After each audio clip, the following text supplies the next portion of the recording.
Ameku Takao no Suiri Karte, also known as Ameku MD doctor detective, साल 2025 का एक ऐसा एनमे जिसके ऊपर ज़्यादा बातें नहीं हुई। ये एक मेडिकल एनमे है और आपको तो पता ही होगा मेडिकल एनमेस काफ़ी कम पॉपुलर होते हैं। अगर मैं ऑडियंस से पूछूं कि आपने कोई मेडिकल एनमे देखा है तो वो कहेंगे can we consider Monster a medical anime, because Monster ही सबसे पॉपुलर मेडिकल एनमे है जो शायद लोगों ने देखा होगा, बट उसे एक मेडिकल एनमे कहना थोड़ा मुश्किल है। It was a proper psychological thriller.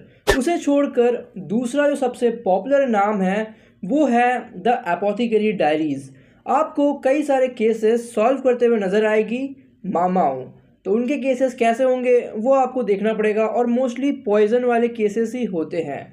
इन दो पॉपुलर नेम्स को छोड़कर आप ब्लैक जैक सीरीज और सेल्स एट वर्क भी देख सकते हैं। ये तो मैंने रिकमेंड कर दिए बिकॉज मैंने उन्हें देखा है इसलिए मैं कह रहा हूँ। और एक रमूने नाम का भी एनमे था, कॉमेडी मुझे उसकी काफ़ी सही लगी थी।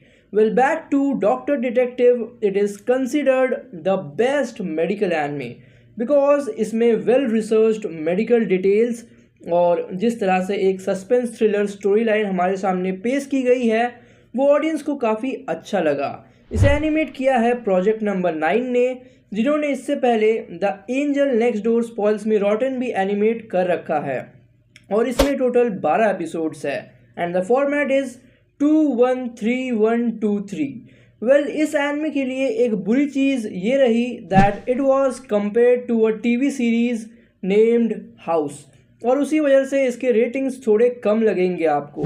इस IMDb की तरफ से 6.7 की रेटिंग मिली है, वही माई एनिमेट्स की तरफ से 7.15 की रेटिंग मिली है। उसी के साथ इसका म्यूज़िक भी बहुत बढ़िया है, मुझे इसका एंडिंग सॉन्ग काफ़ी अच्छा लगा और एपिसोड 9 के बाद आपको भी वो पसंद आ सकती है। तो चलिए अब बढ़ते हैं प्लॉट की तरफ।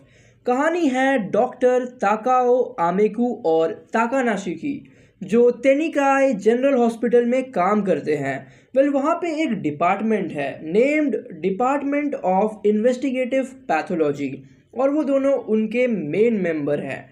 डॉक्टर ताकाओ आमेकू डायरेक्टर है और ताकानाशी उसका असिस्टेंट है। तो ये दोनों अनयूजुअल डेथ्स और मेडिकल मिस्ट्रीज को सॉल्व करते हैं। जब आप ये एनिमे स्टार्ट करोगे पहले 10 मिनट तक आपका ये अटेंशन खींच नहीं पाएगी, बट उसके बाद जो ब्लू ब्लड वाला केस आता है उसके बाद आपका इंटरेस्ट लग जाएगा। तो उम्मीद है कि आप ये एनिमे ज़रूर ट्राई करेंगे और मेरे फेवरेट एपिसोड्स हैं एपिसोड 4, 5 एंड 6। तो जाने से पहले दो और रिकमेंडेशन, तासोकारे होटल और फ्लावर एंड आसुरा। तो अब आते हैं ओवरऑल रिव्यू पर। नूब्स के लिए एडमिरेबल, जनरल ऑडियंस के लिए सरप्राइजिंग, प्रो ऑडियंस के लिए मस्ट वॉच, रिव्यूअर्स के लिए सुपर्ब और मेरी तरफ से हिडन जेम। सो गाइस, अब बारी है सरप्राइज पैकेट की और आज मैं फिर से कोशिश करूंगा डिटेक्टिव कोनन को सेल करने की। डिटेक्टिव कोनन एक बहुत ही अच्छा डिटेक्टिव शो है जिसमें mysterious murder cases, suicide cases, child abduction cases को सॉल्व करते हुए आपको नजर आएगा कोनन। ये एक एपिसोडिक एनिमे है तो एक दो एपिसोड्स करके ही आपको इसे कंज्यूम करना चाहिए। जिन्हें जल्दी कंज्यूम करना होता है वो सिर्फ मेन इन ब्लैक वाले एपिसोड्स देख लेते हैं, लाइक एपिसोड 1, 2, 54, 68, 128, 129, ऐसे ही करके वो 1000 एपिसोड्स तक पहुंच जाते हैं। तो वैसा ना करके एक एक करके आप एपिसोड्स देखिए और इन्जॉय कीजिए। तो आज हम बात करेंगे एपिसोड 9 से लेकर 12 तक। Episode 9, Tenkaichi festival murder case.